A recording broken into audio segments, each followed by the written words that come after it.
Good evening all and welcome. My name is Amy Timmy-Bew and I'm delighted to be hosting this evening's event. Today's event, Farm to Fork, highlights the changing landscape of the food business industry today and the importance of such businesses being more directly connected to the source of their product. As you've seen from the very brief video, the British Library Business and IP Centre, BIPC, supports people from all ages, all walks of life to start up, protect and grow their businesses by giving them access to vital market intelligence and IP resources, training, one-to-one advice and mentoring in a trusted and accessible space. Its purpose? To democratise entrepreneurship. Since 2012, we've been scaling up and now have 21 BIPCs based in central libraries across the UK and also deploy a hub and spoke model to reach people in libraries, urban, rural and coastal. Together, the network runs workshops, webinars, one-to-ones and networking events such as these designed to give people the skills and confidence to set up and run a successful business. And impact surveys show that you're much more likely to be successful if you use services here. 90% of BIPC businesses are still running after 3 years, compared with only 50% across the board. So that's a wonderful stat for support. Now, this event is tailored to those who are just thinking about starting a business, are already a business owner, or if you want to learn more and network with other entrepreneurs. There'll be presentations from both our guests this evening and also a fireside chat with myself and questions from you. So please get your questions prepared. Okay. So for those joining us in person, the event will be followed by a networking drinks reception, meeting with other attendees as well as the speakers briefly. And for those joining online, welcome and thank you. The panel and talk will run till 8:15. And a reminder, bit of housekeeping, please do fill out feedback forms. If you're tweeting, thank you, phones on silent. That was thank you for the reminder, I appreciate that. And do use social media with the hashtag inspiring entrepreneurs and also BIPC. Wonderful. So, on to the event. The last few years have been eventful for the food industry, from inflationary pressures to the enduring effects of the pandemic. Many consumers have altered their food purchasing and dining out habits. Despite these challenges, ethical sourcing remains important. Nearly 4 out of 5 food and drink shoppers intentionally choose products with a sustainability claim. That was found in Mintel's Sustainability in Food report this year. So as part of the British Library food season, I'm delighted to welcome Wilfred Emmanuel-Jones, also known as the Black Farmer, and Thomasina Myers, the co-founder of Wahaca, as they share their insights on the emerging trends in the food industry and the changing image of food on the high street. So Wilfred, as you get ready to come to the stage and give an introduction of yourself and your work, I'll just read your bio here. Wilfred Emmanuel-Jones is a businessman, author and founder of the Black Farmer brand. Wilfred was born in Jamaica and after his parents came to the UK as part of the Windrush generation, was raised in Birmingham. Wilfred worked as a chef before pursuing a career in television, rising to become a producer-director for the BBC. In 1999, he moved to Launceston to become a farmer, and it was here that he was nicknamed the Black Farmer, which inspired him to launch his own gluten-free food brand, the Black Farmer. He was awarded an MBE for services to farming in 2020 and is governor of the Royal Agricultural University in Cirencester. Wilfred, welcome. Yeah, please do. Could I do it like this? Because I hate Absolutely. that. I'm standing behind these machines. The other thing I bloody hate is when people go through the whole of my CV to tell you things that I want to tell you. So what they've just said, I'm just going to repeat it again. Could I just say, first of all, it is brilliant to see so many people who have gone out of their way to come here to hopefully get some sort of words of encouragement. And I think the best thing that you can do is to be your own boss. So hopefully today you'll get something that's going to inspire you and encourage you to sort of continue. And I think it's really, really important when people like us come and do these talks for you to hear our backstories, because actually by hearing that backstory, you could then see why we're doing the things that we do. So if I go right back to the beginning of my story, I'm actually of the Windrush generation. I was born in Jamaica, and I was born in a place called Clarendon, Frankfield. And if you went there today, you see quite a lot of subsistence farmers actually farming the land. So I've always felt that sort of farming is very, very much part of my DNA, as it were. But you all know the story. People like my parents came to this country and settled in Birmingham. Now, before I say the next bit here, is anybody from Birmingham? Okay, well, thank God for that, because normally this bit is where I tend to offend people, because I'm from a part of Birmingham called Smallheath. And if anybody who knows Birmingham, they will know that Smallheath is a shithole. There's no better way of describing the place than that. It is a pretty miserable place. And I'd like you to picture this. I'm from a family of 11. The 11 of us living in a 3-up, 3-down terrace house. I remember 3 to a bed. We were very, very, very poor. I can remember my mother trying to feed all of us with 1 chicken.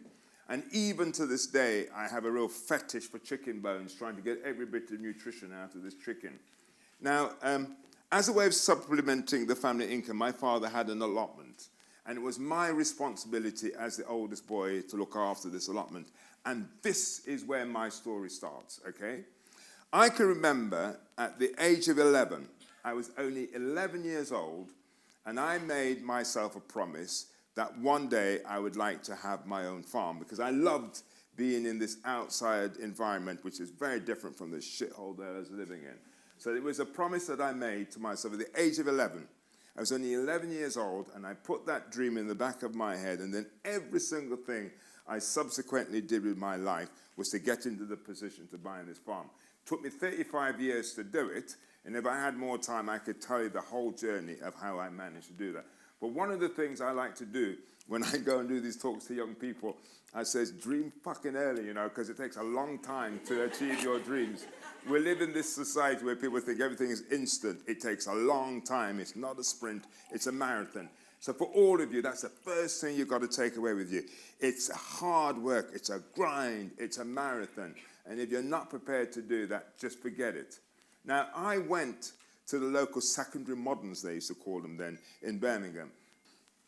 Went to this place called Old No Secondary Modern School. It was a pit, basically. The teachers hated being there. The kids hated there. I left school without any qualifications at all. Not only did I leave school without any qualifications, I'm dyslexic. Back in those days, people had no idea of what dyslexia was. You were just seen as thick. So I left school at the age of 16. I could hardly read and write. And that actually, the only thing that was available to me was to join the army. Now, you can imagine in those days, if you're a black guy and you've got a bit of an attitude, there's 1 or 2 things that's going to happen. You're either going to shut the fuck up and do as you're told, or you're going to get kicked out of the army. So you can imagine what happened to me. I got kicked out of the army. And so the only thing that I have to my name, the only qualification that I have is a dishonorable discharge. So I'm 18 years old, and you could see that everything that you would predict would be happening to a kid like me from my background. I seemed to be going in that sort of direction. But in those days, when they thought, well, what the hell can we do with him? He's a bit of a loser. And I then went to the catering college in Halesowen. And luckily, I took to that. And then I sort of learnt to be a chef. And I worked in various hotels and restaurants at the time. And the thing that always kept there, and that's why I think it's so, so important to get a dream. the thing that kept nagging at me and never allowed me to actually fall into survival mode was that dream that I planted in the back of my head that one day I would own my own farm. And I knew that was never going to happen actually by working as a sort of chef. And a lot of my story is about the courage to be audacious. Remember that, is that if you're going to be entrepreneurial, you have to have the courage to be audacious. And this story is really, really important. Because I can remember at the time there used to be a fantastic BBC series on called 40 Minutes. They used to make social documentaries. And I made an announcement to all of my family and friends, you know what? I want to go and work in television as a producer, director, making documentaries. So you can imagine, everybody looked at me and thought, this guy's nuts, basically, because he could hardly read and write. That TV was very, very much the profession for what they call the Oxbridge types. But I thought, right, this is what I want to do. Now, if you want to take anything away from this talk, I want you to take these two things. Anybody that you will ever meet, they are successful because they have two things. Doesn't matter on your sex, doesn't matter on your qualifications, it doesn't matter the color of your skin, but any successful person you will see will have these two things. The first thing is that they are ruthlessly focused. And what I mean by that is that they're able to get rid of the white noise of living. Most people's lives are full of shite. They're full of things that don't really matter. The people who are really focused, they're able to get rid of all that stuff that doesn't matter. So the first thing is focus. Now the second thing, this is far more important than the first thing, is that you have to have passion. And the reason why I keep going about that, passion defies logic, it doesn't add up, it helps you get over all of the hurdles. People get really confused when you say, well, what do you mean by passion? And I says, look, have you ever seen anybody when they're in love? They do fucking crazy things. They do things that don't make sense. They are so driven to fulfill that demonstrates that within us all, we have that passion. Focus it on actually getting your dreams rather than necessarily a partner. So you need focus and you need passion. And I decided, right, I want to go into the BBC, and I did all the stuff that everybody does. I rang all the numbers, nobody would bloody ring me back. Wrote my CV, nobody would write me back. So at the time, I was in Birmingham, and they had a place called BBC Pebble Mill Studios. I went up to the security guards. They had these manual gates that let people in and out of the buildings. And I said to the security guards, look, can I do that for you? Lift these bloody barriers letting people in and out of the building. And I thought, well, shit, if you'll do it for nothing, we'll let him do that, because they hated getting out of their nice, cozy huts. And for months, I'm there opening these bloody barriers, letting people in and out of the studios. From there, I then met the cleaners, and I said to the cleaners, can I come and help you clean the offices? And they said, yeah, come along and clean the offices. And then this happens. I met a guy, and I still remember his name to this day. His name was Jock Gallagher. And I said to Jock, look, I really want to get into television.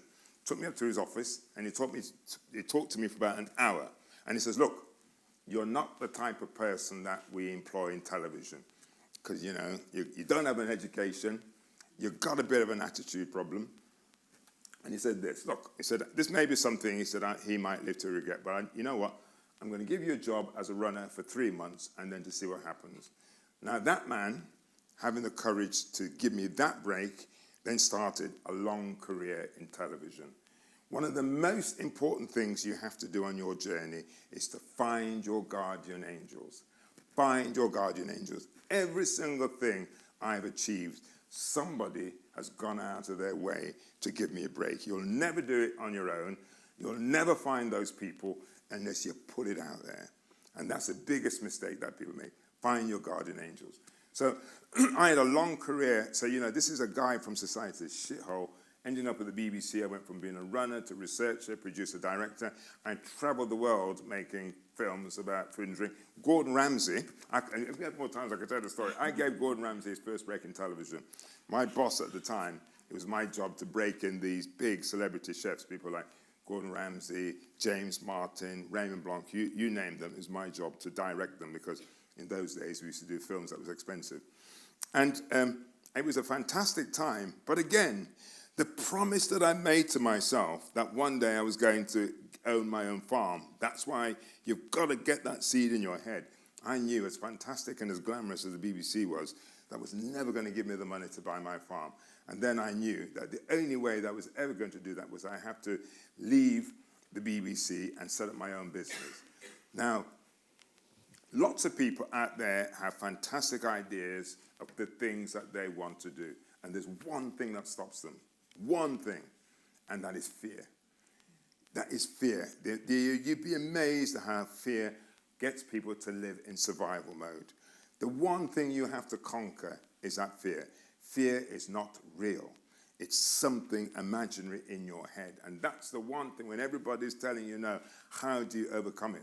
Because I can remember, you're from society's dustbin heap. You end up in a job in the BBC, and you want to leave that and go and start up your own business, your own marketing agency where you got no clients, no money. Are you fucking nuts, boy? That's the sort of stuff that's coming at you. But I knew that if I was ever going to fulfill my dream, I would have to take that leap of faith. And I did. I can remember leaving the BBC. I just had enough money to pay my mortgage for 3 months. After that, I would have no money at all. But again, you just totally focus, and the right people come and give you a break. And the thing about being entrepreneur is that you have to have faith. You have to have belief that by doing the right thing, it will come good. So I launched my marketing agency, and I launched brands like Lloyd Grocery Sauces, Kettle Chips, Plymouth Gin, Cobra Beer. Ran that business for 15 years, and then that gave me the money to buy my farm. Took 35 years to be able to do that. And one of the things, and I know I'm rattling along a bit here, but one of the things I sort of realized, my farm is near a place called Launceston, or Lanston as they keep telling me, and actually it's on the Devon-Cornwall border. And the other thing about being entrepreneurial, you have to have the mindset of the outsider. Because when I bought this farm, you just don't see black people down there. And then all the people locally just couldn't understand, why does a black guy want to come down here and buy a farm? Actually, here's another quick funny story. I can remember when I put up my first polytunnel, somebody had called the police out because they thought I was using it as cover to grow ganja or something like that. That's the sort of craziness that can happen. But as the outsider, I saw an opportunity. I saw this massive gulf between urban and rural Britain. And I said, right, I'm going to create a brand that A is going to try and bridge that and do something really different. And I thought, right, I'm going to do something that is quintessentially British. I did not want to be an ethnic brand because I thought if you get pigeonholed as an ethnic brand, you can't get out of that. So I thought, right, what is it that the British people love? And I thought, well, they love sausages. So I thought, right, I'm going to develop a fantastic sausage. And then I got, again, somebody, a manufacturer. This guy gave me a break, and we developed this sausage together. And this part is quite good. So I came up with a great product. And then the next thing was to come up with a brand name. And I was scratching my head for bloody weeks thinking, what the hell am I going to call this brand? And then suddenly it came to me, all of my next-door neighbors used to call me the Black Farmer. I thought, shit, it's a pretty good brand name. Not only is it a pretty good brand name, there's no one else out there that can nick the idea, because they know Black Farm. And it has an edge to it. People are not too sure about whether it's politically correct. They're not too sure of whether you could say the thing. So marketing is that point where people are slightly, can you say that? Is that allowed? But, and this is another important thing for you, even I, and I'm pretty courageous, thought, you know what, Wilfred, you better go and get this research. And I did all of the classic research, and this is a really important lesson for you. And all the research came back and says, do not call it the Black Farmer. And the lesson is this. Research will tell you what people were thinking yesterday, accurately. Research will tell you what people are thinking today, accurately. But research cannot tell you what people are thinking tomorrow. That's where you've got to go with your convictions. So if you're going with the data, you're already behind the curve. Most people live and die by the data, but they're living in survival mode. If you're a true innovator, if you're a true entrepreneur, you have to go with your gut. You've got to go with your conviction. Don't wait for the data. Don't live and die on the data. Otherwise, you might as well go back and do your day job. And I decided to call it the Black Farmer, and then basically then the drive to get it into the supermarkets. I can remember going to all the supermarkets to try and get them to list it. Buyers looking at these sausages and saying to me, are these sausages for black people? They just couldn't understand the sort of concept.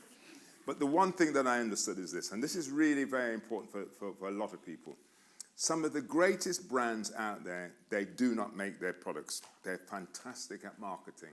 It's marketing because all too often I meet a lot of people who are so in love with their product that they spend all their time and energy into refining the product that they actually don't remember. You could have the best products in the world, but if you do not know how to market it, it will fail.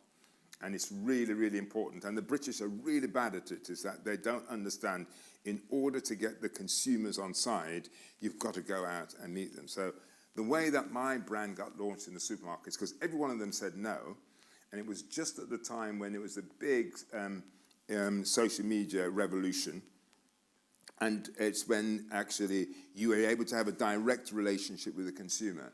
And I went and did a massive tour around the whole country, just sampling my products. And at the same time, on my website, I put all the names, telephone numbers, and addresses of all the buyers, which is something you should not do, but fuck them. Thought, right, put them all there.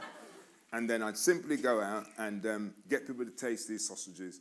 And if they loved it, I said, all you need to do for me is go onto my website, see the buyer's name, and email the buyers and says, why aren't you listing these products? And as God is my witness, that's how I got my listings, okay? So the other thing is this, is that the biggest mistake a lot of people make when they come out of what I call normal corporate society, they think that that's how you run a business. You don't. And the amount of people who fail when they come with what I call a corporate attitude into an entrepreneurial attitude, they fail because it's a street fight. The people out there, they don't want to kill you.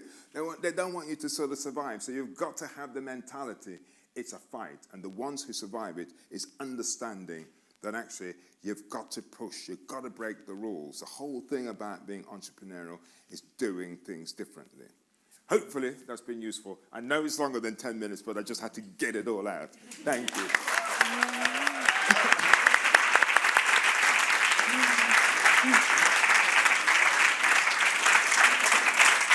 Amazing.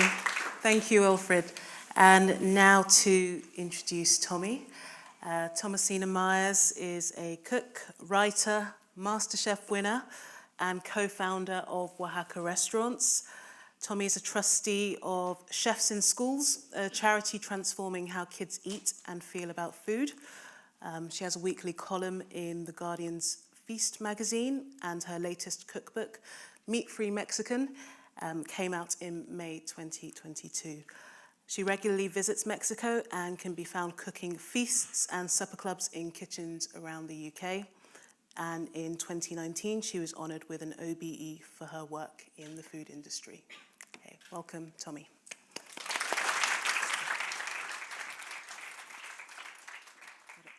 I'm in awe of that amazing chat with no slides, no nothing, just right in there. Totally echoes lots of what you said, actually.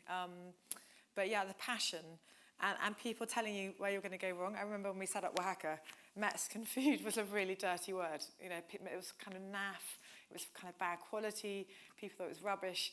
And I remember just feeling absolutely convinced that if the food that I had in Mexico was so delicious to me, why wouldn't it be delicious to everyone else? So I think absolutely you have to have the courage of your convictions. So we set up Wahaca, but we always had this idea about sustainability, and I guess that came from growing up. My father always struggled to make money as well. He was very good at getting most out of chicken bones. He also single-handedly rebuilt our house, which he bought and then realised it was kind of a wreck, and so had to kind of do it out. I remember waking up in the mornings with my school uniform soaked because we didn't have a back wall for about a year, which was quite amusing. But I always had this real thing about the planet and the environment, and I remember learning about the trees being cut down in the rainforest and thinking about it. So I think when we set up Wahaca, I always thought it should be a food business that was successful, but also thinking about the planet a bit. And talking about why would we think about the planet now? Well, you know, there are some people who don't think. In fact, I saw a friend I hadn't seen for a while the other day, and she said, of course, climate's complete nonsense. You know, it's all a conspiracy. I was like, wowzers. That's a difference how I think, but that's okay. But, you know, we are in a bit of a crisis with the climate, and a lot of it is due to the food and how we produce it. So they think about a third of greenhouse gas emissions are due to how we produce food and how it's transported. It's the main driver for biodiversity loss, and it's killing our soils a lot because of the way we farm, the amount of nitrates and pesticides and herbicides we put on the land, which is kind of nuking it. It's also the cause of massive health issues, more in the developed world, but increasingly in developing worlds. In this country particularly, we have the worst diet in Europe, and 57% of our diets are ultra-processed. I'll talk a bit about that later. But interestingly, why I'm interested in public health is because it's so linked to also the environment, and a lot of the ultra-processed foods that we are now sold by big business who make vast amounts of profits off the back of it are really bad for the planet too, and they're largely made of monocrops. And these are all the things that I'm interested in as a business owner, and how we can kind of affect change. And this inequality piece, I think, is fascinating. The head of the Oxfam said last weekend that the top 100 food and energy companies last year, 95% of them more than doubled their profits. They made collectively £250 billion. And this is the backdrop of definitely this country getting poorer, but he reckons every single country around the world got poorer. The poverty line got bigger last year. So there is vast inequalities in how we eat and in business as well, which is why, as Wilfred said, being a street fighter is very important. And this is in the backdrop of inflation, where governments will tell you, oh, we can't do anything about it, you're on your own, you know, we've got enough problems and we can't help you, especially with school food. I see kind of procurement and feeding our nation better food is really important. Lots of MPs go, oh, no, we can't do anything about it. So anyway, back to me. I did MasterChef, but I also travelled to Mexico. So I went to Mexico the first time when I was 18 and completely fell in love with it.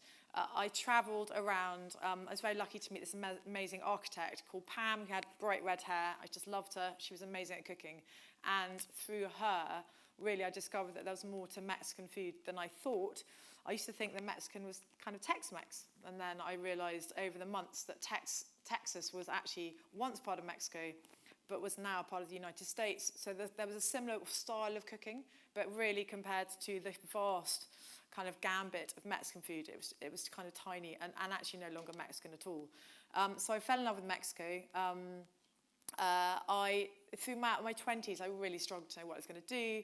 I tried lots of different careers. I got sacked from lots of different jobs. I began to think I was completely unemployable until I met Clarissa Dixon-White, who was one of my champions, who I met actually in a fashion show.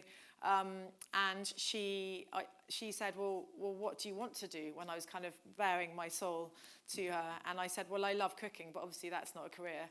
And she was like, what are you talking about? And sent me straight off to cooking school, where I kind of never looked back. Funny enough, the cooking school I went to in Ireland, one of the first recipes they teach is how to make your own compost. And Darina Allen, who set this cooking school up, always talks about where food comes from, how you farm it. So this was the backdrop of when we started Wahaca, Tex-Mex. I've got to whiz through these because I've only got 10 minutes and I like Wilfred, I'd probably go on. But when I talk about Mexico, when I first started to talk about Mexico to people, in order to try and get them out of the Tex-Mex framework, which everyone was so kind of adamantly in, I started talking about the indigenous crops. So there are about 100 different varieties of corn in hues of black, blue, red, white. Chilies, 200 varieties. They're there not just for the heat, but for flavour. You can imagine 200 different varieties. Lots of them have lots of types of flavour. Some of them are hot, some of them are mild. But they add so much to food. Cacao, tomatoes, beans, avocado, squash, vanilla, cinnamon, peanuts, lots of tropical fruit, you name it. Wild herbs, lots of wild herbs, wild greens. It's really fantastic. It's actually Megabiodiverse. I learned this when I did an event with Q, and the chief scientist said, but that is why there's so many amazing ingredients, because it's Megabiodiverse. Actually, it's 50,000 flowering plant species. I haven't updated this compared to, we've got 1,500. I always think we're really rich and delicious apples and parsnips and stuff like that. But compared to Mexico, it's nothing. And actually the way they farm, I really long for a farm too. I don't have the focus because I'm doing so many different things. But actually one day I would love to live on a farm as well and farm. And this is a system of Mexican farming, which is called the Milpa, which is a companion crop system of farming, where I wonder if I don't think I've got a light pointer thing, but the corn grows up and provides a structure to the beans to grow up the maize, and the beans fix the nitrogen, the calabatha, the courgette, and squash add something else to the party. And it's an amazing complex system of farming, which means you don't need to spray chemicals to get a really great crop. And so in the backdrop of Wahaca opening, with the sustainability lens on, which we always thought about, we did defy kind of the norm because people thought Mexican food was disgusting. But we told them that it wasn't, and we were kind of successful. But all the while along, we started doing these crazy campaigns, largely driven by me, because I love to do crazy campaigns. So the pig idea was in response to meeting Tristan Stewart there, who wrote this amazing book about food waste. So we emit a third of our greenhouse gas emissions in the world by producing food, but we throw a third of it away. And Tristan explained to me that he wouldn't have the pork per bill in Wahaca because even though it was organic, it's not organic now, it's free range, even though it was organic, it was still not reared on food waste. It was probably reared on soy, which is grown in Amazon, which is the reason why so many rainforests are still cut down. So this was after the backdrop of foot and mouth. And we decided to do a campaign where we reared 8 pigs in Stepney City Farm to try and highlight the fact we were no longer feeding food waste to livestock, which is the most efficient way to use food waste. So we did this crazy campaign. It was really fun. And we fed kind of, how many people? 5,000 people in Trafalgar Square on 6 of these lovely pigs who ate only permissible food waste. We've always thought about the fish we put on our menu and have tried to steer away from the ones that are overfished. And then we've been carbon neutral for quite a long time now. And actually, talking about carbon neutral, so we put our carbon impact key on our menus when they told us we had to put calories on our menu, because I was so revolted by the idea that I had to put a calorie on a menu when a calorie is such a blunt tool for telling you whether that food is going to give you any goodness. So guacamole is full of calories, but it's really good for you. But also a calorie won't tell you if the food is ultra processed, so kind of processed in a way that will kind of harm your gut bacteria. It also won't tell you if it's been sprayed with lots of chemicals. So we decided to put a carbon impact key on. Even that is a blunt instrument. You're going to have to tell me how many minutes have I got left? A few? Yep, you've got about 3 minutes. Oh, 3 minutes. Okay, so we're through. So we've done a lot about carbon, but I think we're now looking at beyond carbon, and I'll whiz through to that. So we've done a lot about carbon, but now we're focusing increasingly about what we're actually putting in terms of food on our menu. So we've always had this thing about putting loads of vegetable options on our menu. Initially, it was because having grown up and learning how to cook, really, because my mother bought the same seasonal foods every season because they were the cheapest, and that's really how I learned to cook. It felt to me that Wahaca had to be affordable, and so if we were going to have an organic pig on the menu, we ought to have lots of delicious vegetarian choices too. And also, I just felt it was the right thing to have lots of veggie dishes on.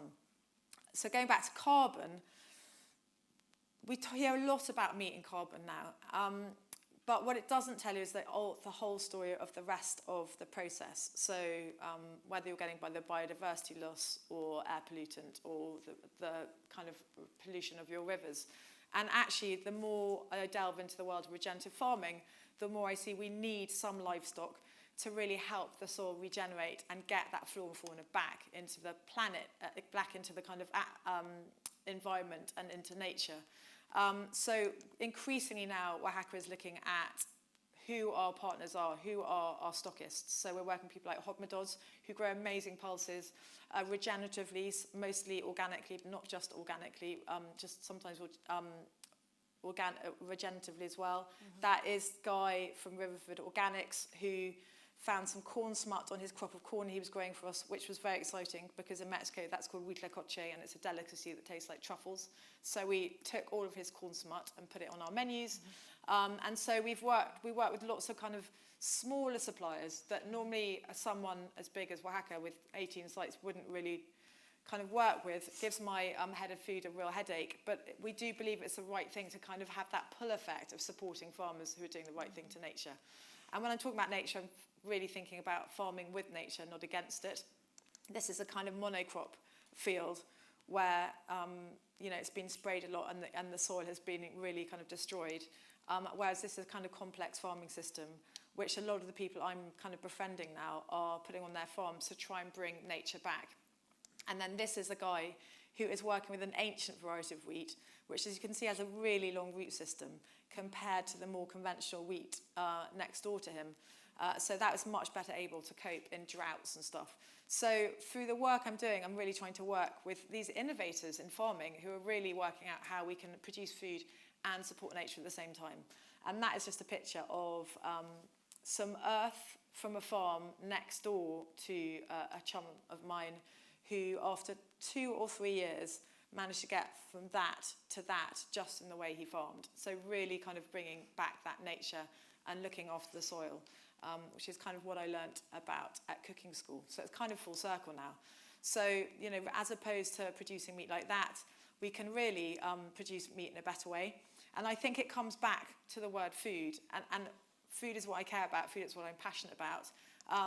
And I always like to kind of look at the definition of what is food. And it is something consumed for nutritional support with essential nutrients. And I compare that to a lot of the stuff that we see in the shops today that looks kind of pretty. But then when you delve into the labels and you look into it, it's actually hasn't got that nutritional backbone at all. And a lot of it is a kind of amalgamation of monocrop and then bound with emulsifiers and added sugars. And actually, just to kind of illustrate that, that is a picture of something my father had in hospital the other day when he had a clot in his system after getting some COVID.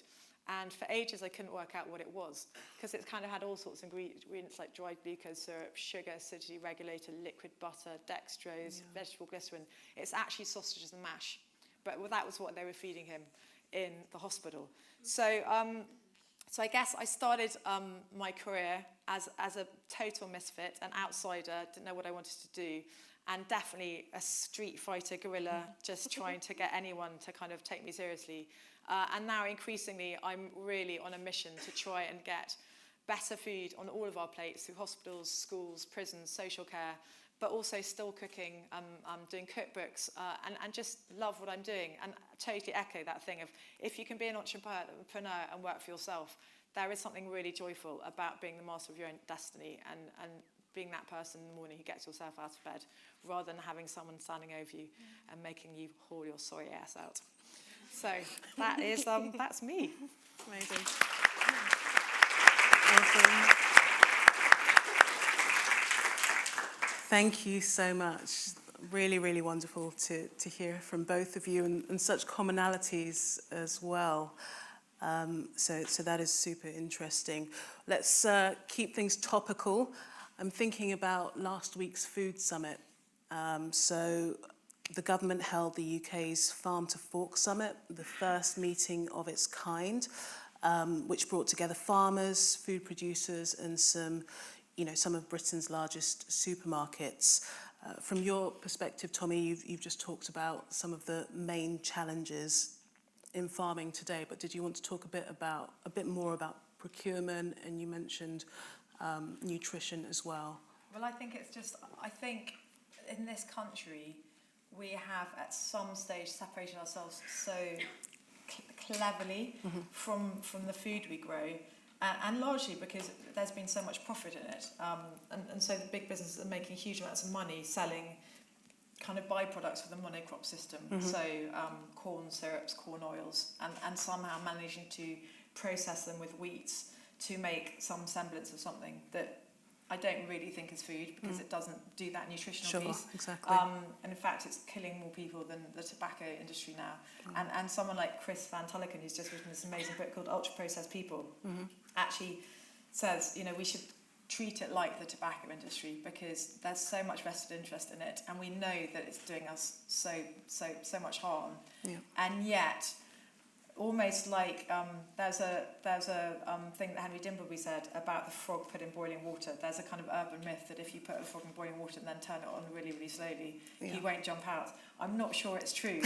But if today you said, right, we're going to create a food system that's created by monocrop, that's going to nuke all of the insects like the bees and dung beetle and the worms that we absolutely depend on for the future of farming and its survival. And then at that same time, we're going to bind all these ingredients with enough oils and fats and flavourings so that make really, really addictive to people, but it's going to make people really sick and cause dementia and inflammatory diseases and cancers and diabetes. I mean, type 2 diabetes by 2035 is going to cost more money to treat than all of the cancers put together. Wow. So it's literally putting the NHS on its knees. And yet I was in a call with 2 MPs on Thursday on a news programme. I couldn't see their faces because I was at work on a Zoom. But they were like, oh, no, it's fine, the industry can self-regulate. And we're like, well, how is that ever going to happen? Because you've been telling them that for 20 years, and they just make more and more money at the expense of, people on the breadline. Meanwhile, the government has spent more on treating diet-related disease than they do in all of the budgets on schools. And yet when you talk about putting decent food in schools, they kind of think it's an irrelevance. So there's a really weird mismatch, and this idea that good food is a luxury, only for rich people, for me is nuts. And I guess that's also because I grew up in a household that had little money but really, really put good food as an important thing, and then going to places like Mexico where no matter what income, people, this love of food was so kind of endemic and such a big part of the culture. And so for me, it's a right to all people that everyone should have access to great food. And also it should just be fun and delicious as well. Yes. Okay, do you want me to say something about that? Yeah, okay. Definitely, yeah. I was just coming to you, Wilfred. I just want to try to get in there. Sorry, I know. Chatter. You epitomise. The first thing is that, they didn't bloody invite me to that goddamn food. I didn't see you. No. I was seriously pissed off. I didn't see you. I bet you were. And then the other thing is the farming industry needs dramatically overhauling, because this is the reality of it, is that if you're from a non-traditional farming background, the chances of you getting into farming is absolutely almost impossible, unless you manage to earn a lot of money, because land is very expensive. And so what happens to all these farmers that are bloody whinging is that they've had the land handed down to them through generations. Now, I get money just for having land. There's a lot of farmers out there that actually have been able to live off what they call the single payment. So there's no incentive to innovate, to bring in new blood. And the only way that we are going to get more interesting, exciting ideas in farming is when people like yourselves have an opportunity to get into farming. Now, what I'm advocating, and something I'm campaigning a lot about, is that I don't want to take land of private families, but there are a lot of big institutions out there that own land. The Church of England, it owns so much farmland, you'd be amazed. The National Trust, Cambridge University, if you think of some of these big institutions, they own a lot of land, and what they just do is that they just get their land agents just to rent it out to the same traditional families. And I'd be saying to those institutions, you have a responsibility to try and help those people on the ladder by just saying to your land agents, look, 1% of the land that we own, why don't you go out and find people from non-traditional farming background to give them a step up the ladder? So we do need to change the whole system, because there's no incentive for farmers to change, and then they could whinge until the cows come home, but until there's real competition, that is when we will start to see some fantastic innovation. And so that's why things like urban farming, where they're now able to sort of grow stuff in warehouses, that's the sort of stuff that excites me, because if you could actually do things without land, it's going to bring in some exciting and new ideas, because it's the one industry that actually has not really been held to account. It's the least diverse, and I don't really have much sympathy for them. That's my piece said. Absolutely. Nutrition, procurement, redistribution of land equity, these are all pretty huge challenges. So do you feel that there was any scope for those interventions to be heard by the right people? I didn't even sort of hear your question, actually. I was just sitting here thinking, what a wonderful job I've just done. But you tied it up perfectly. Perfectly. Mic drop moment. Mic drop. And I think your mic is a little fuzzy, so just be careful not to rub your lapel. But thanks, I've taken the hint. We'll move on to the next question. Yeah. So there is, of course, a lot of attention on the news regarding the cost of living crisis and how rising food prices affect the consumer. But, you know, these issues around affordability also include the cost of production, as well as access to labour challenges. So how are you, as business leaders, navigating these challenges? Can I start with that one, you see? Because what's really been very good for us to all understand is that this crisis has been down to actually globalization. Because it's been a lot more efficient, for example, to grow wheat and barley in Ukraine. And for years, they just thought, actually, when you've got vast swathes of land where you could just grow something and it's easy to harvest, what we've now experienced is that you have some world crisis. Where did we get our food from?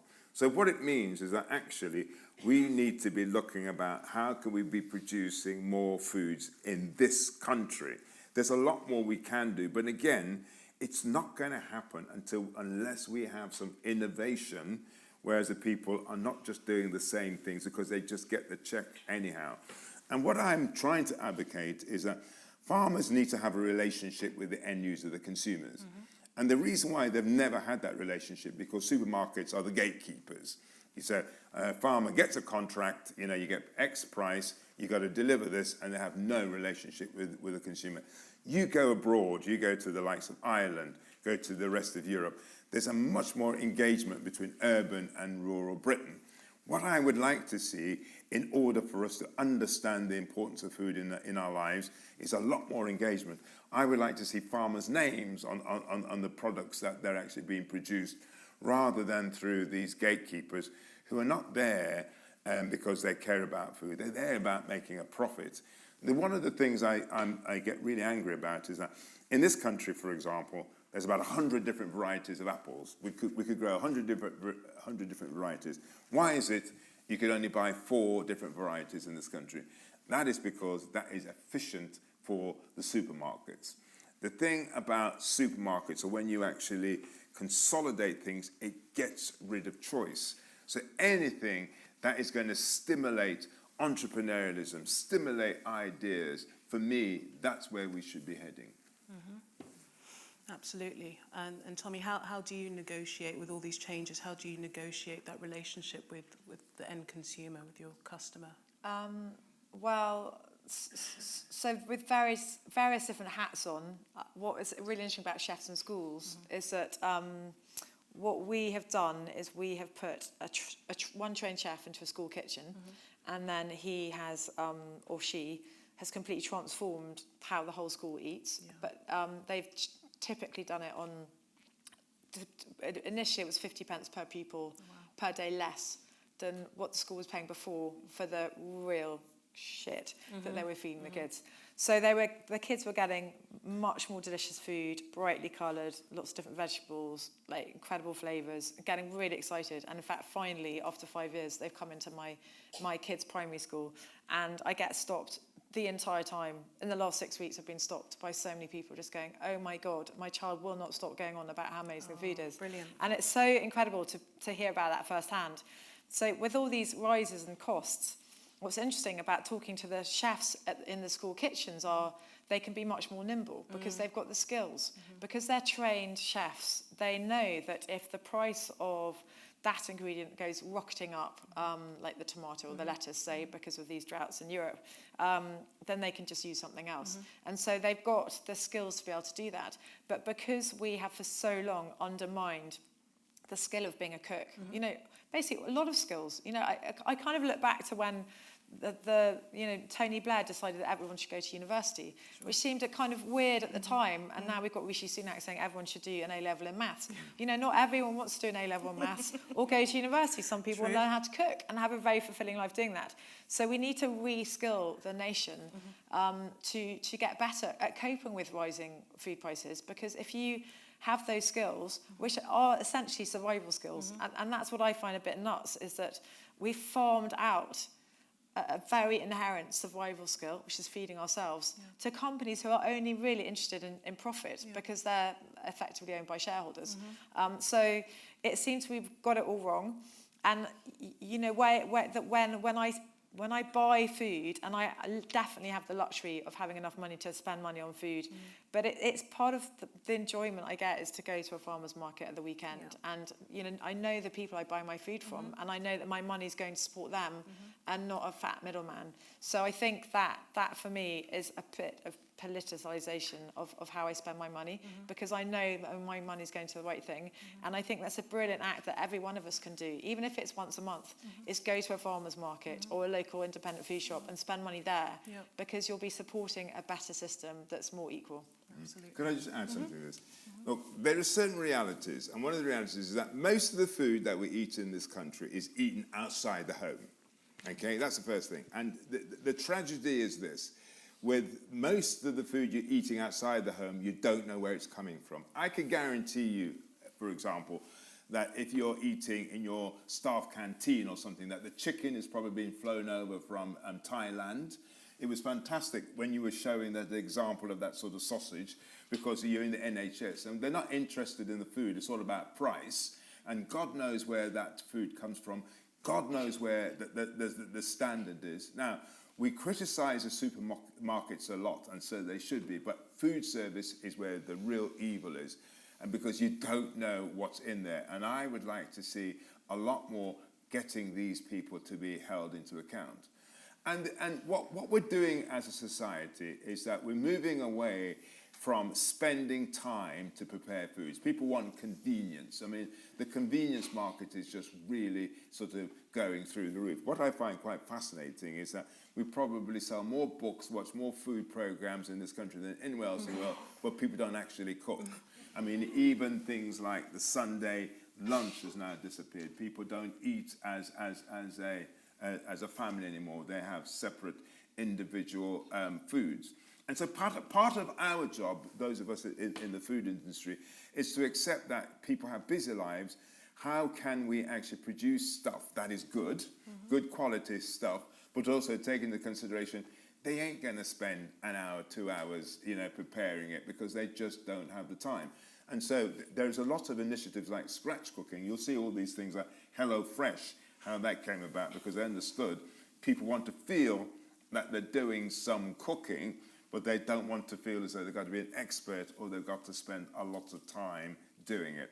So it's an interesting time for those of us in the food industry, because we have to take on board where people's minds are, and they thing they value more than anything is convenience. Although I do wonder whether that will change, because... It will never change. Do you think... No, man. I'll tell you why, because I think that... Well, the 4-day working week, AI taking over a lot of our manual jobs. I love fucking AI, I tell you.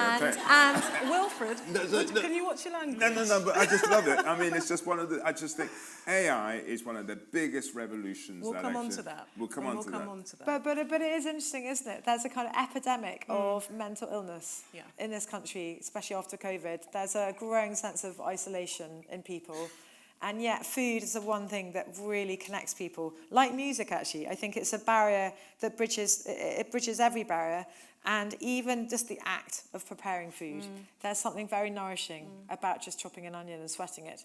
I mean, not everyone gets nourished by that. Some people, it's like me trying to sing in front of public, or paint a picture. But if you've got some of those skills, and it's interesting in chefs and schools, you have to have a whole school food approach. So the whole school has to jump in on the fact that the teachers have to sit down with the kids, enjoy it. And I think in my really old-fashioned utopian kind of dream, I think maybe with AI and 4-day weeks, we might start, there is this whole thing of craft and people sewing again and knitting again, painting again. Well, maybe we will start going back to the kitchen, because we'll realise that, it can be cheaper, it can be quite fun, and also you can invite some friends around and actually see them in person. What I think about AI is that, I've got to say this because I think it's really important. The ones who are going to benefit from this is to see the only way you're going to survive this revolution is to do something yourself, be entrepreneurial, do things that a machine cannot do. So it's an opportunity for those who don't need to have a full-time job working with somebody else. They go and do their own thing. But if I've been able to get rid of 3 people because you put it in ChatGPT and it does things in a millisecond that would have taken weeks to do. The world is changing absolutely at a fast sort of speed. So I would say to anybody, you know, try and come and think of something that you could do, and you're not working for somebody else. Indeed. Excuse me. I was just thinking that's a bit tough. Competing Well, the with ones who benefit are the ones who are ahead of the curve. Of course. That's the key thing. Be ahead of the curve. Create your table, as it were. Cool. So, you know, Tommy, as part of your sustainability work, you announced no beef on the menus. We didn't actually announce no beef. We announced no skirt steak on our tacos. But the journalists went crazy about no beef.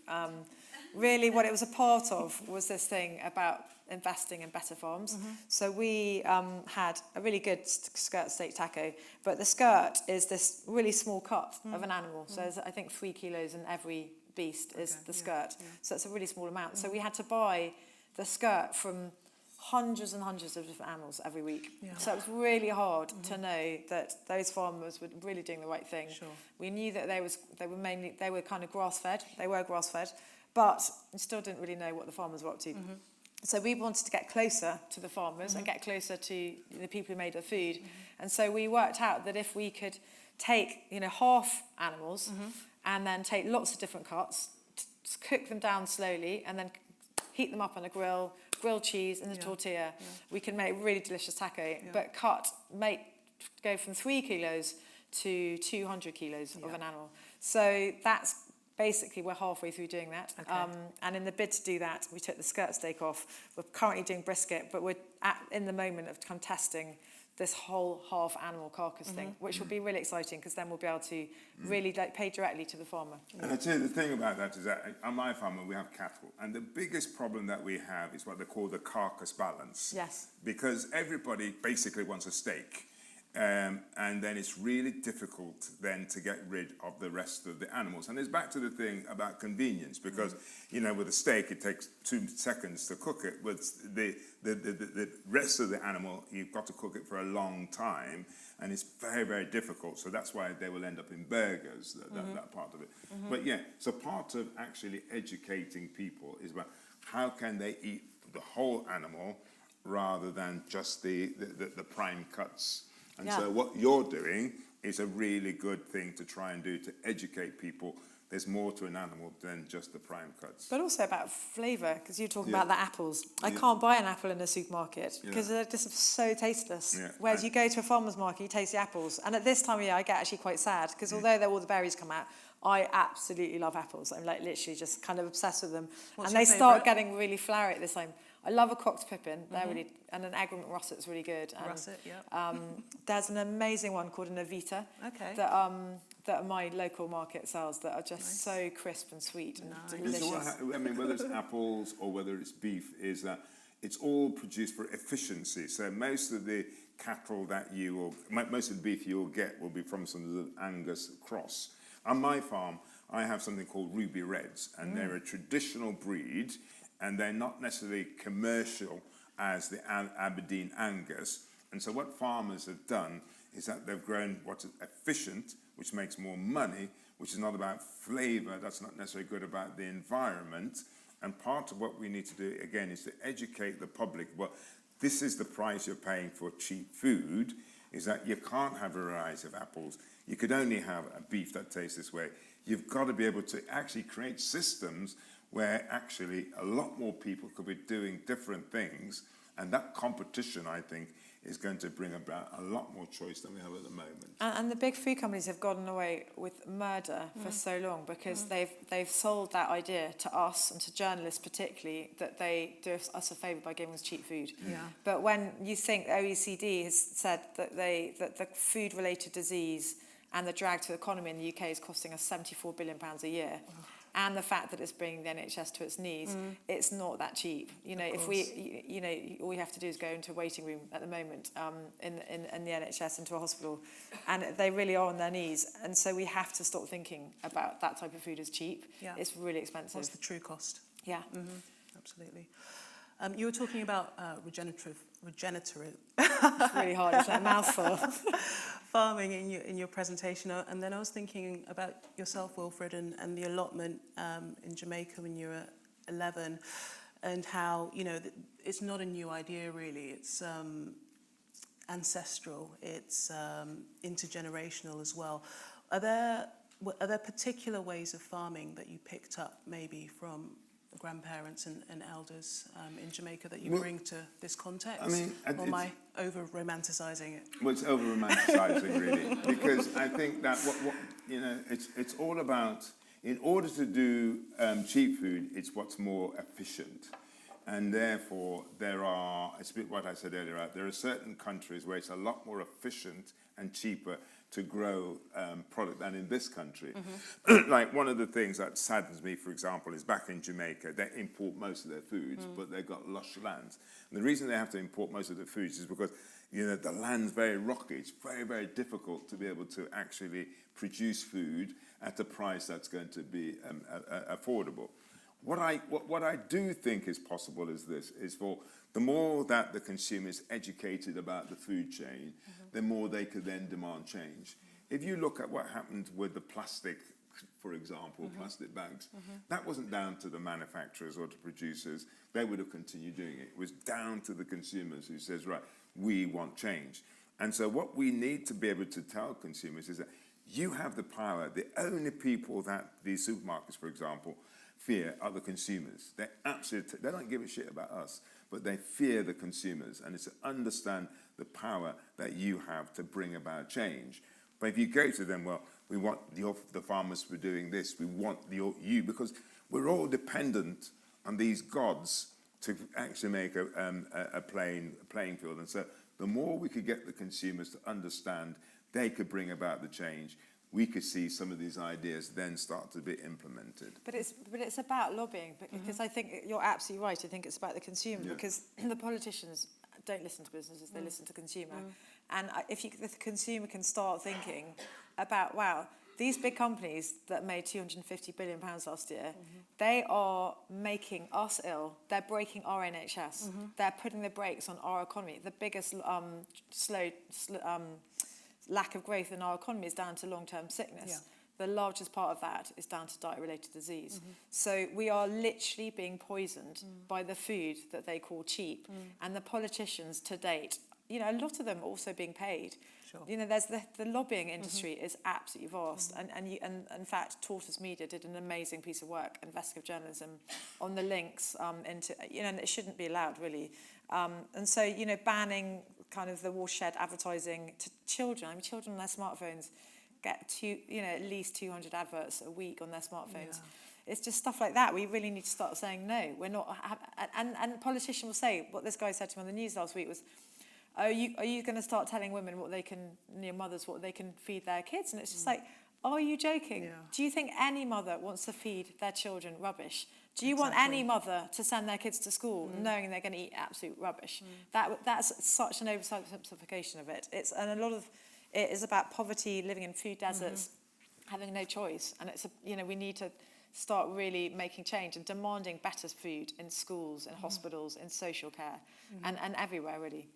Let me just tell you something that I found quite interesting, actually, that when somebody's had their first child, okay, they feed them the best food possible. They absolutely, I think there's a brand that I used to work with called Baby Organics, and that's you target the first mothers when they have their first child, because they'll give them everything. By the time the child's 3 years old, they're getting fed shit. And the reason why is because they can't, because back to this thing about convenience, it's just that they can't be arsed with the kids, and so that's when they start getting the fish fingers and all that sort of stuff.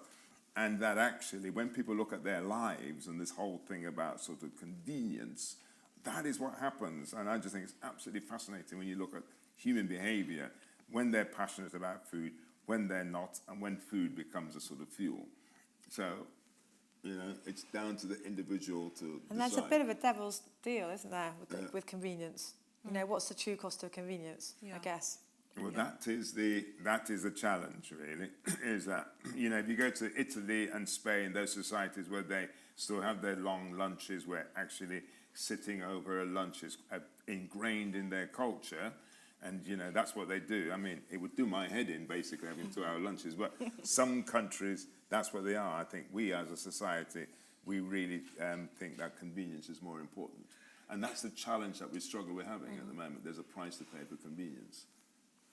It's all intertwined, absolutely. I think you're right, education and consumer choice plays a part in it. You know, thank goodness that the current Gen Z generation don't know what Twizzlers are, for example, from what I was having at school. Wilfred, I don't think that you're Britain's only black farmer, if I may say, but you're certainly the most visible. Well, the first. I don't give a shit. You know, what else I could say? Well, the black farmer, and everybody else is the one that's followed. But and that's the whole idea. But I have a question coming with Go that. on, That wasn't, just Yeah. just testing there. But can you tell us about the work that you do to get more black and brown people into farming in the UK? Because that's really cool.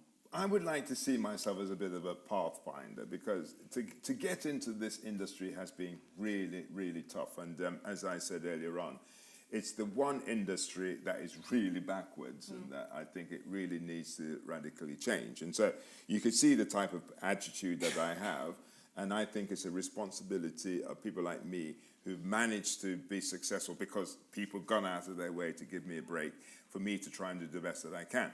So there's a number of initiatives that I've started to really drive.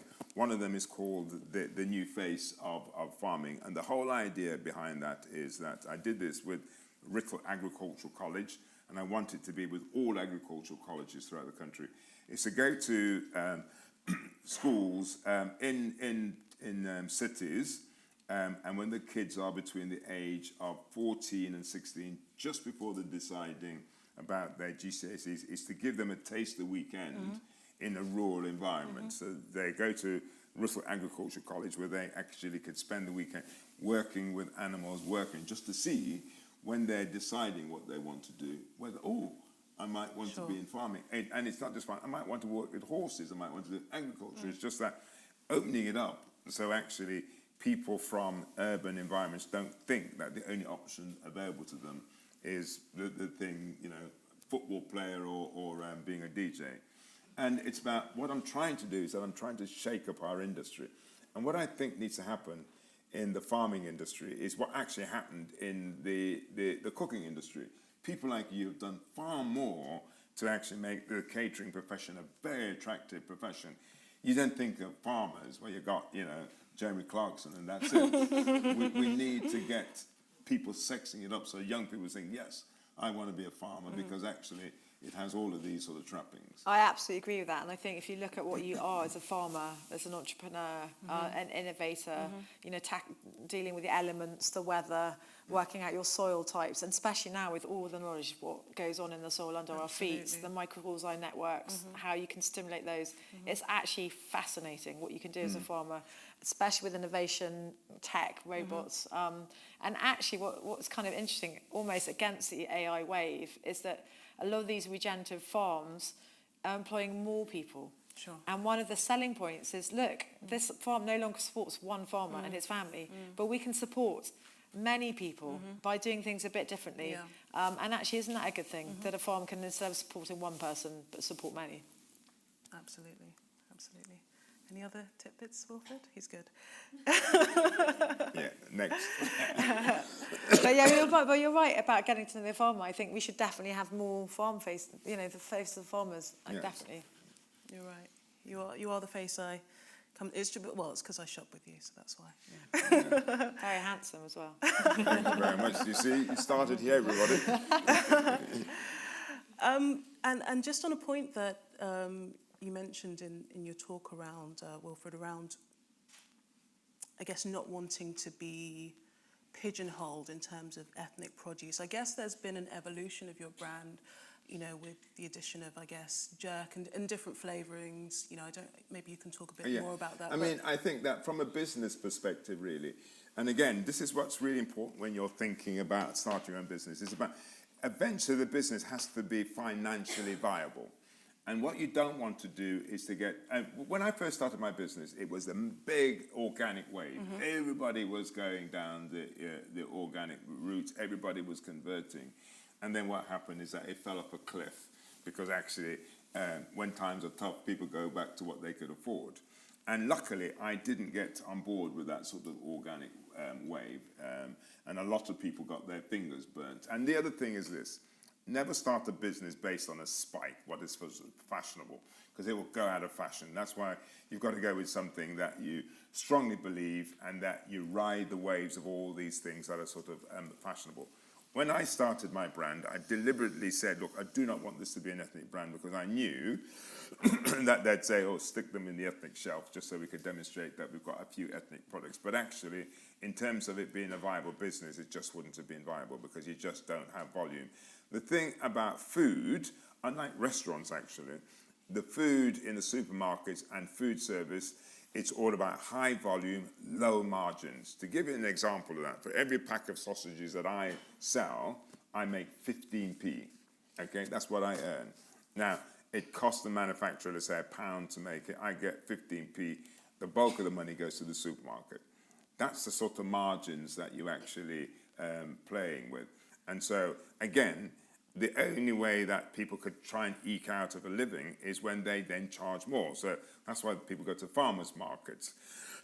That's why people go to nice restaurants, because you're in a higher margin sort of business. So it does come down to the economics eventually, and you've got to work out what type of business that you want to run. So if you want a nice lifestyle business, selling to what they call the independents, the nice delis and the farm shops, and the farmers markets will be fine, and it will pay you a nice little salary. But if you want to go to the next level about volumes, it's a totally different game. It's far more brutal. It's all about margins, because I don't make a product and then say to the supermarket, this is what I'm going to sell it for, and this is what I like to sell it for, like you to sell it for. No. They say, well, we're going to sell it for this price. We want 40% margin. That's all the margins they work out. And then you've got to work to those rules. So the landscape that you're painting is ideal if you want to be a lifestyle business where you could a fantastic relationship with your customers. You charge more money. You have to charge more money. And that is fine. But if you want to actually sell to the majority, it's a totally different game. And Tommy, for entrepreneurs in the audience as well, I guess the opposite question from what I was asking about in terms of ethnicity and heritage and brands. What are some of the considerations that one should think about when platforming a culture that isn't necessarily part of their heritage? What should people be doing to begin with? I guess when we started, when I first went to Mexico, there was no, cultural appropriation wasn't even an issue, it wasn't a thing. So I never really thought about it at all, because all I ever wanted to do was tell people that Mexican food was not Tex-Mex, Sure. which was much better, more delicious, and go to Mexico and see what it's really like, because it's. And so all I've done all my career is talk about how incredible, how diverse, and how wonderful Mexico and its culture is. So it's never really occurred to me to feel that I've appropriated a culture, because all I've done is given a kind of voice to something. But also I feel it's kind of it's a very interesting argument, because our cooks are from all around the world, and if you follow that line of thought too far down a line, in the end, will it say that if you're not from a certain country, you can't cook that food? It feels to me that food has always travelled. Mexico itself is a hodgepodge of influences from the Arab world, from China, different ingredients, and food has always travelled like that, and begged, borrowed, and stolen ideas. Even I'm a food writer. Part of what I do is beg, borrow, and steal, and people do that with my recipes. So I think, I think with anything, having a respect is really important. But it's got very angry, this whole debate, and I think as societies we've got angry, and I think partly it's because we're living more life online, and not being out there with people enough, because anyone who comes into our kitchens sees them as joyful places with a melting pot of people from every background, and I feel that can only be a good thing. Could I answer this, because it's a real big subject, this is. I had a meeting today with Tesco's. One of the reasons we're having a meeting is a bit like, for those of you who may know, that it's coming up to the 75th anniversary of Windrush, 22nd of June, and what is it that we're going to be doing? What are they going to be doing around that? And they're not going to be doing anything. And the conversation, that I had, they told me, which was a real shocker, I am the only Afro-Caribbean person in the whole of Tesco's that supply them with products. That's fucking outrageous. Yeah. That is outrageous. And it's outrageous when you think of all those people from those backgrounds who actually shop there, they're spending their money.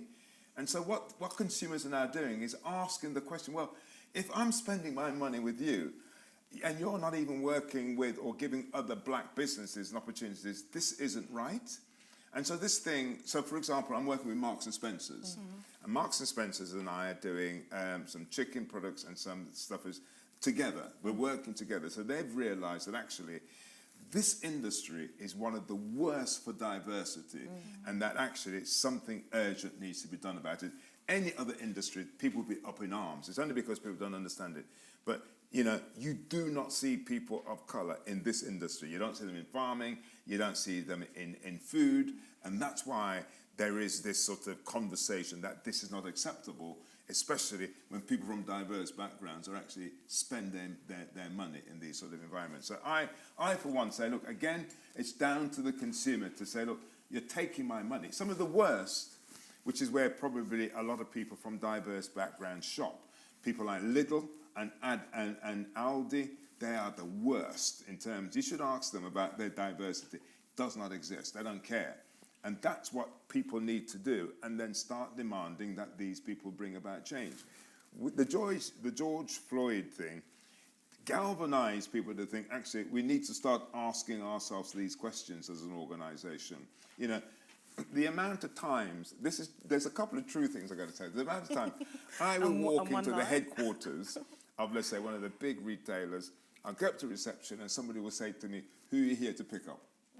You know, it's just, and that's because in those sort of environments, they see people of colour as actually, you know, the mailman, the security guard, or the courier and driver. So as an industry, it just is not, it's not good enough. And I think that we need to be placing a lot more demands on them.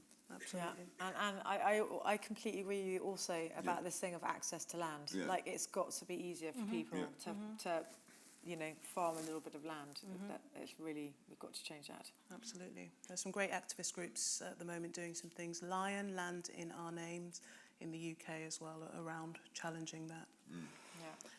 So tech, you know, the pandemic really accelerated our adoption of tech, from the meal kits that we talked about. You mentioned HelloFresh, to like robots in restaurants, etc. So what role does AI play in your businesses? If not now, then perhaps soon. What can you envisage? I love AI. You know, I think that there seems to be a lot of hostility towards, but I love it because it's all about, the thing about running a business, it's about productivity and how you could get things done as cheaply as possible. You know, you're there to make a profit. And I just think that actually it's going to, the social consequences are going to be phenomenal. Because what are people going to do if they, because I was having a conversation with somebody earlier on, really. The most important thing we have to do in life is find out what is our personal purpose. If your purpose is your job, and that's no longer around, well, what are you going to do with your life in order to fulfill it? And one of the things I'm always, and actually, those of you who are interested in what I have to say, there's a book that I've written, and it's called Jeopardy, The Danger of Playing It Safe.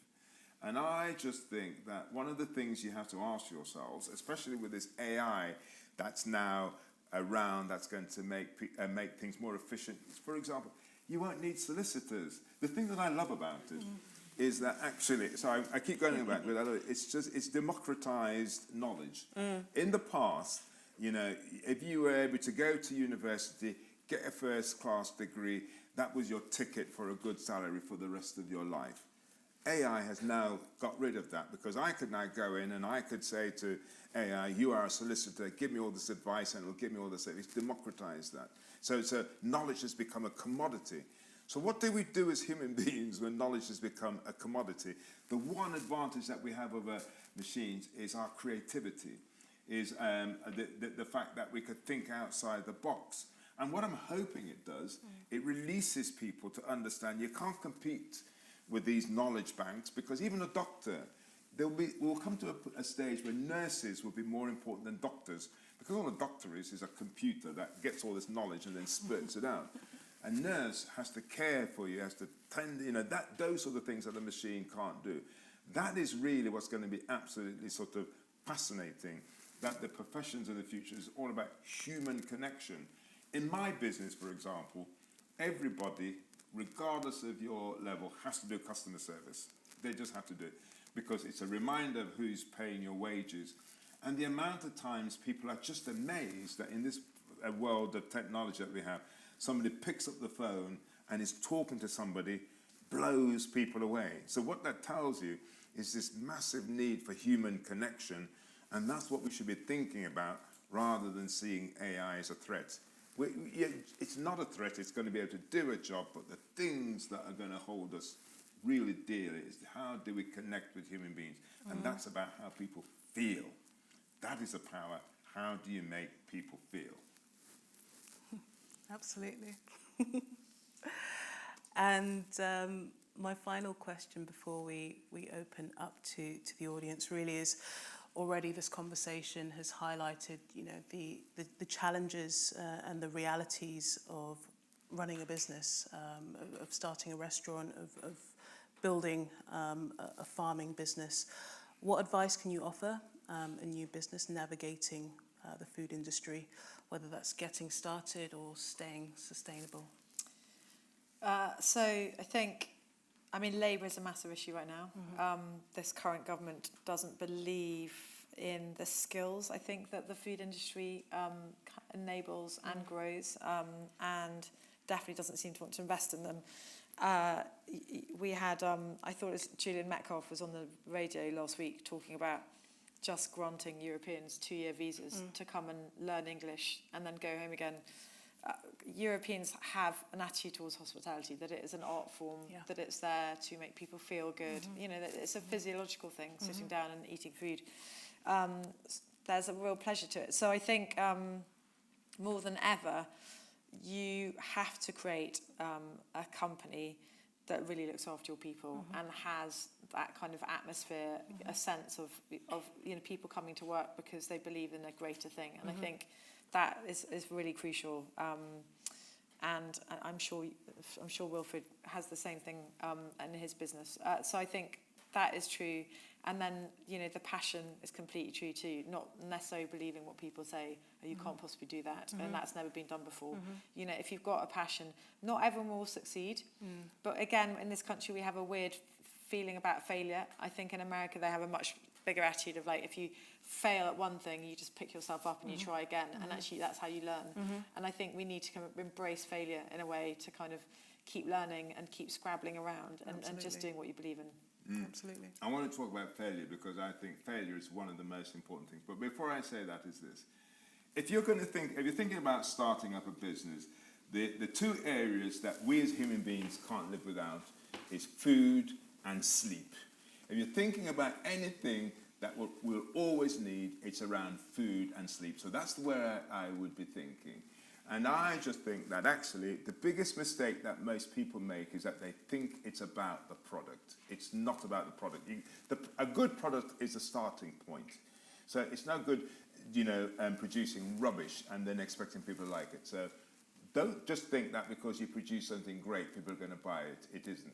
It's about, you take my sausages. I say to people, well, why are people buying the Black Farmer sausages? I could say it's the best thing in the world, but people could copy it very easily. They're not the cheapest. So why are they buying it? They're buying it because of the relationship. remember, the biggest mistake that most people make in business is they think it's all about the product. It is not. All the great brands out there, they were masters at marketing. And all marketing means is that you understand the importance of relationships, how you actually create a relationship with your consumer. All too often, people actually forget about that, or they don't see the importance and value, or they're frightened of it. They're totally frightened. They somehow think it's boasting. They somehow think it's actually, crossing the line. But if you do not know how to market whatever you're doing, whether that's yourself or your business, you are actually going to fail. And back to failure. The greatest measurement of whether you are living your life to full is by the number of mistakes you make. A lot of people live their lives based on not making a mistake. That's how they think, well, if I haven't made a mistake, I'm doing all right. That's a sign that you're slumming it, that you're actually taking the easy way. The only measurement that you're living your life to the maximum is by the number of mistakes that you make. And I say that to my people all the time. If you haven't made a mistake in the last month, you're not working hard enough. You're not pushing against the boundaries, because that is the only way to learn, is by making the mistakes. So celebrate those mistakes. Jump for joy. Shit, I made a mistake today, and therefore I've learned about it. So mistakes are really important. That's very important. Lovely. Thank you so much to the both of you. And I believe there's a microphone that will be roaming around shortly. So hands up if you do have questions. 1, 2, 3, 4.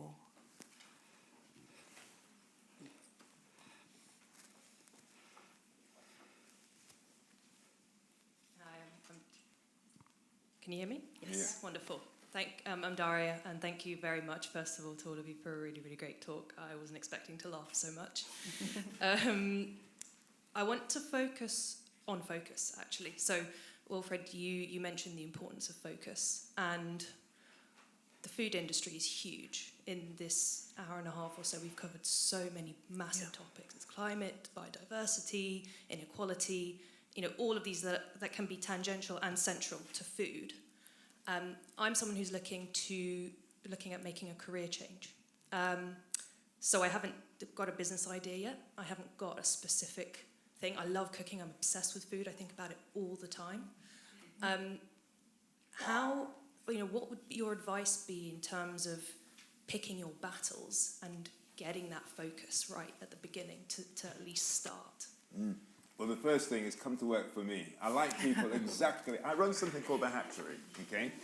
And the whole idea behind the Hatchery is people come to me with an idea, and if I like them and like the idea, we will then actually invest in it and make it work. And I've got 3 big successes at the moment. There's a guy that came to me, black guy came to me with a brand name called Jim Kitchen, and he wanted to do beef jerky. And I says, no, if you start off with beef jerky, you'll never be able to extend the brand. And so we decided, get your food credentials. You've got to get your food credentials first, and then you could sort of branch out. There's another brand that I've got, which is Smorgasbord, and that's all about Swedish meatballs.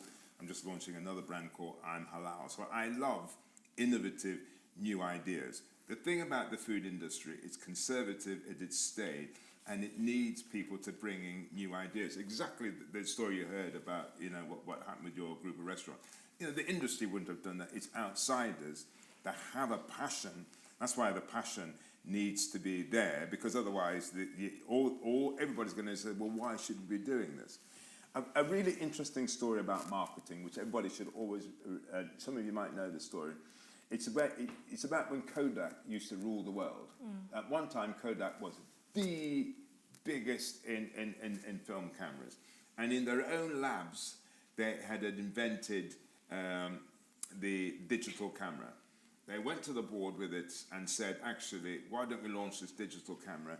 And they said, well, why would we want to do that? Because we're making so much money with our film that it's just crazy to do that. A year later, Apple then did the iPhone, and they're now gone bust, okay? So the key thing in business is this, as I say, and I think it was Steve Jobs who said this, stay hungry. Stay hungry. The moment you're content, the moment you're satisfied, that's an example that you're going to be crushed. And in terms of you thinking about what you want to do, you can't just come up with something out there. The thing to work out, and this is what I like doing, is what is your passion? What is your passion? And you know what it is. It's about somebody directed to with a passion, and you just focus on that passion. Because if you're just going with what's a good idea, you know, things could come along and then let it not work out. But if it's nobody can't mess with someone's passion. You know, you don't care what they say. You're just directly driven by that. So the key thing is to find out what is that passion. And you need to explore. Like, if you don't know what it is yet, go out and work in food businesses. Go and work in something that you loved going to, you know, where do you like eating? Where do you like buying your food? Go and ask for jobs. Go and work in those places. And the more you work at working in those places, the closer you'll get to thinking, what is your idea? Just a second, we have another one. Hi. First, I just want to say I think it's criminal that you weren't invited to the government's food summit, because this is the lesson they should be hearing. I just want to go back to Thomasina and the work you do in schools, because 1 in 2 Black and actually Asian children, 53% and 47%, live in poverty in this country, So food poverty for our young people is obviously a huge, huge, huge priority. And the impact on them in terms of their mental health, in terms of their educational attainment, their physical health, so many things, you know, for our future generations is caught up in that. So I'm just trying to understand when you say, and I know it's a fact, that you can produce, right, as a sustainable, you know, organically focused, so on, food for schools with trained chefs and everything, nutritious, delicious food for schools for less money than the corporate providers that schools are having to use. Yeah. I don't understand why the argument can't be made for government to recognize they would be saving money and having a healthier generation of young people. It's, you know, I don't understand how that argument can't be made. So we're trying to make that argument, and we've been in 100 schools to date. We've proved the model. We're going to be another 400 schools in the next four years.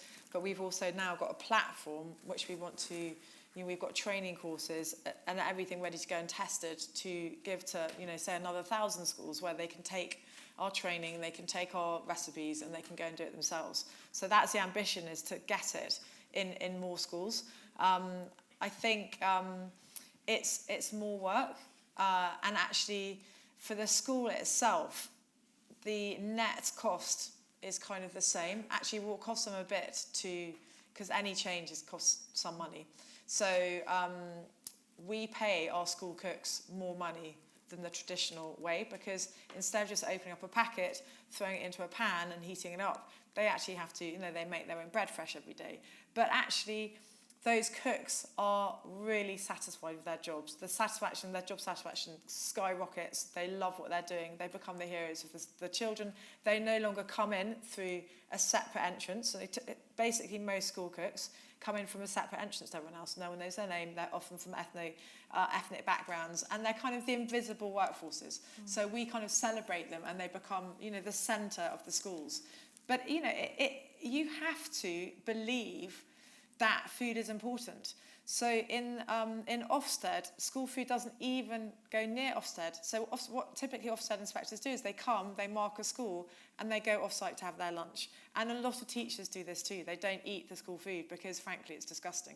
So in a scenario where, is it like 69% of school food, we have school food standards, but 69% of secondary schools are failing those school food standards. Wow. And where politicians think it's a luxury. I mean, politicians, as much as a few years ago, thought we could just import all our food, and that investing in our farms wasn't even a priority.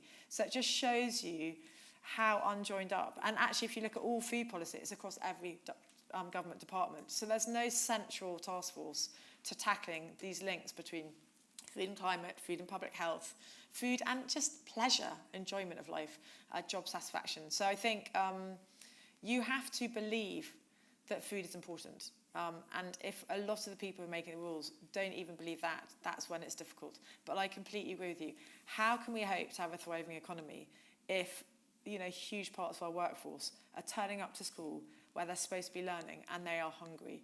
And it's got so much worse in the last 3 years. And we've heard that anecdotally through all our teachers in all our 100 schools. And it is absolutely criminal.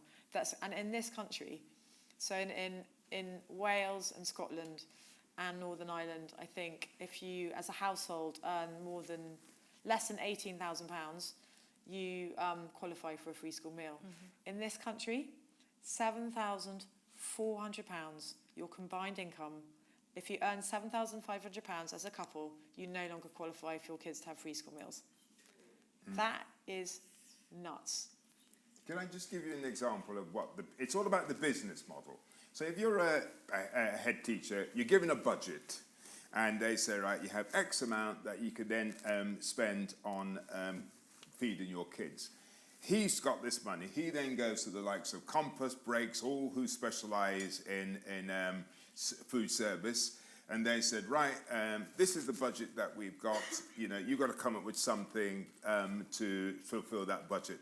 Nothing about food comes into that conversation. That will happen for schools, that will happen for hospital, any public sector environment. That's a negotiation that's going on. This is the budget. Okay, well, we can make this type of sausage for this budget, you know, which means it's 40% meat. And that's how the whole thing is constructed. So it's about how do you change the business model? If you say, right, to the school and to the public sector, you can't actually use that money and just go to one of these companies to do it. You have to employ a cook because they'll start talking about, you know, health and safety. They'll come with 101 reasons why it's more difficult to do it than just going outsourcing it. And it's only when you stipulate it by policy, by saying when it comes to things like food, that needs to be done internally. And that's when you start seeing some changes. Yeah, and they've done amazing work in Denmark where they legislated that 30% of public sector food had to be organic. And that had and they did that because they wanted to clean up their waterways that were getting massive nitrate runoffs, pesticide runoffs, and they were really polluting their rivers. And that was one way they tried to get around it. And it's had such a positive impact. Now in Copenhagen, 90% of publicly procured foods are organic. I'm not necessarily saying organic, but regeneratively farmed food, where you know it's being farmed with nature, not against it, is a big thing. And DEFRA are definitely looking at the moment at maybe 20%. The Soil Association have been doing lots of campaign work in the background, trying to get the government to take this seriously. Awesome. All right, sorry, over to you.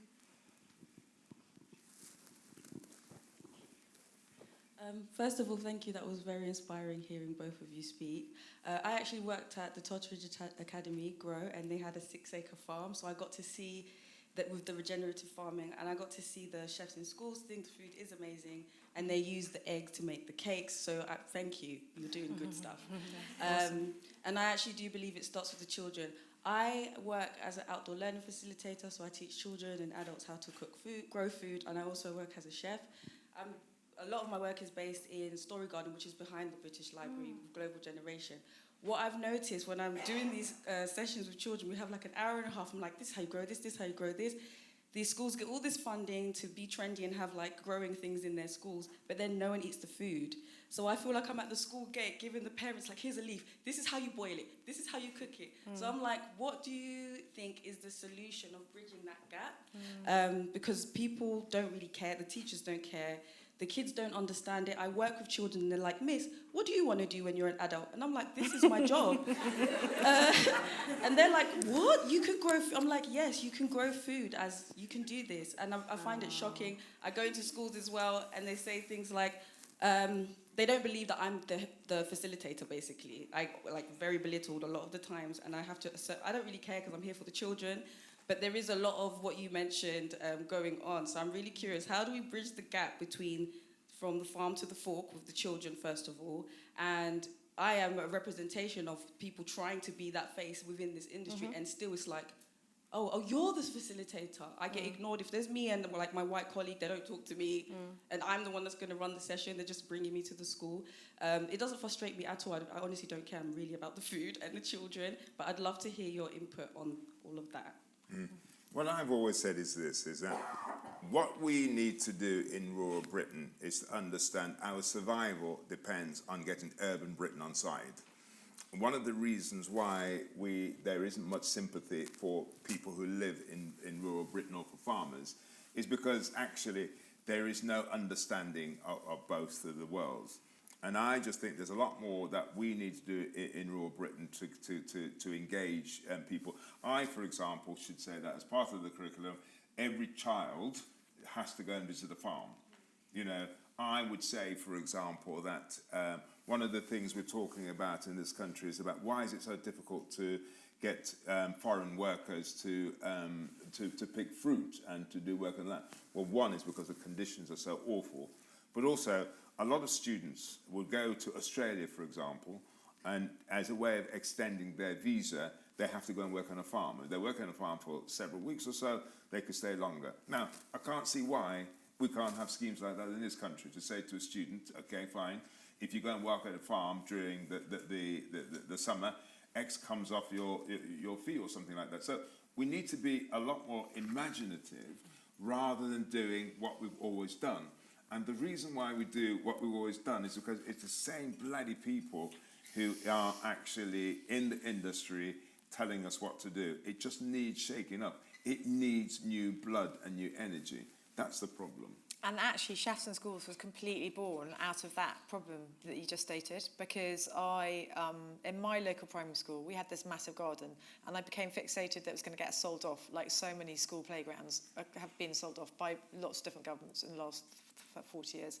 So I started like a project of raising money for this school garden. I then was really impressed by the head. Then my kids started going there, and we created this beautiful garden. We started growing lots of stuff. And it never ended up on the plates because the school cooks just didn't know what to do with it. And that basically was how Henry Dimbleby and I first got together and said we need to do something about it because there was no gap. And I if I had my way and I was Prime Minister, my national service would be everyone working in a kitchen for 6 months after they left school, because I think it is such an important skill. And it also teaches you so much about teamwork, about where your food comes from, about nutrition, but about pleasure more than anything else. And I think it's absolutely lacking in our education system. You're right, you know, because when I was at school, they had domestic science where you had to learn to cook. Yeah. I remember doing that at school. But it's like food tech now, Yeah. and it doesn't even happen in most places. It's like pitiful. But that's because these ridiculous people in government, they just don't see it as important. And I just don't know, how can it not be important? It's also related. And our Jake. last question. Thank you. I'm Jake. I'd like to thank you both. It's been fascinating. I'd like to ask Thomasina a question about something that Wilfred said, which was ultimately the product can be fine, but it's about marketing. So, Thomasina, in the very, very early days of Wahaca, can you just give a sense of kind of the marketing that you did to help the British consumer appreciate and understand Mexican food better? And then do you think that is made harder now by things like social media and online food delivery? So we were really passionate and focused in a way that it was just an obsession. And because we were driven by this thing that we knew what we had was completely new, because people just didn't get that Tex-Mex was not Mexican. So this obsession meant that the cooks who came into because I was also really, I just didn't know what I was doing because I hadn't really worked in kitchens before. I really was a novice. And so the people who came to work for me in the beginning just thought I didn't know how to cook, because I was doing things like charring chilies and burning chili seeds to make moles and charring tomatoes. And they just thought I was burning food. They literally were just like, what is she doing?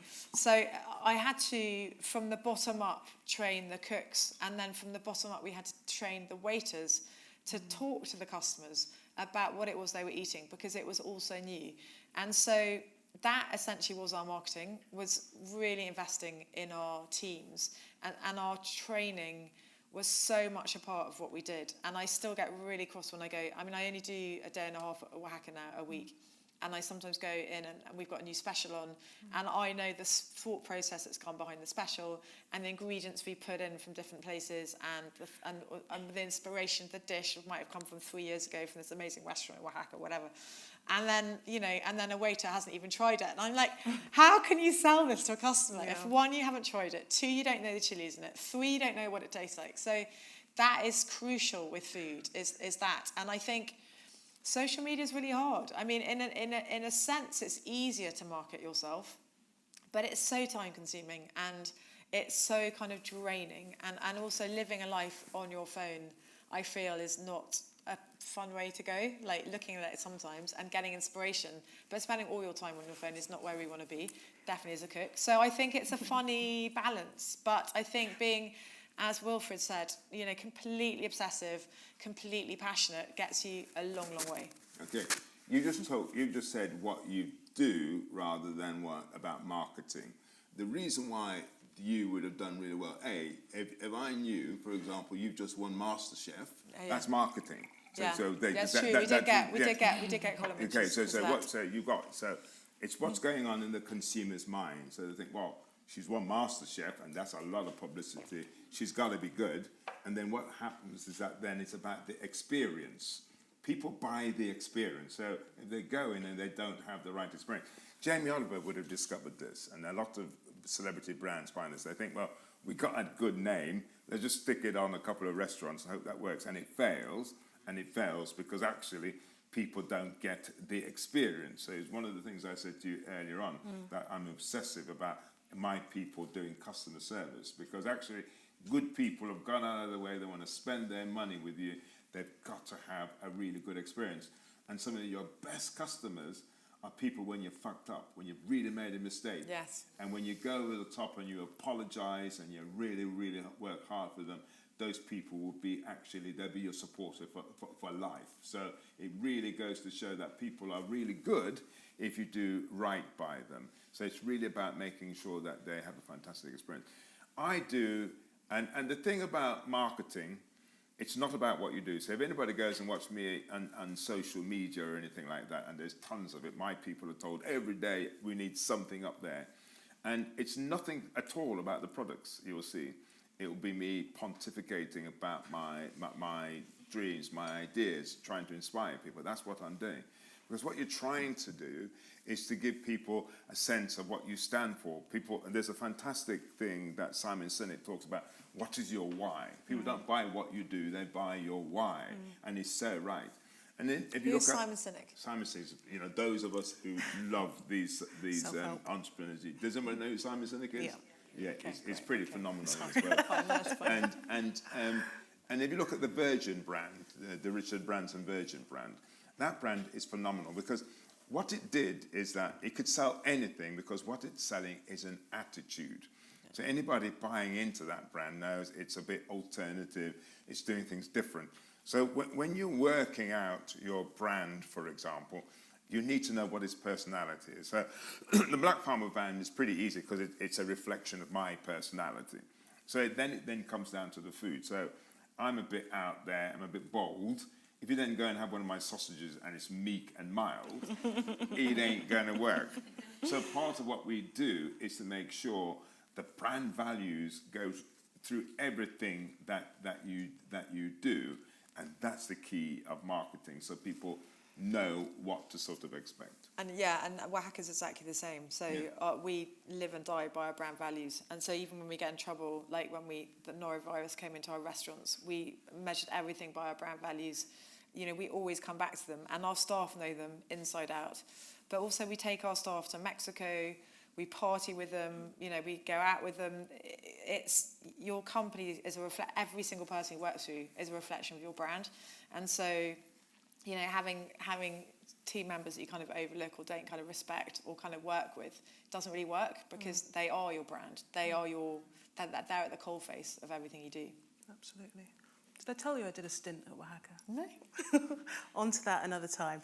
But anyway, I loved it. I absolutely loved it. Thank you so much for joining us. Thank you to Wilfred. Thank you to Thomasina.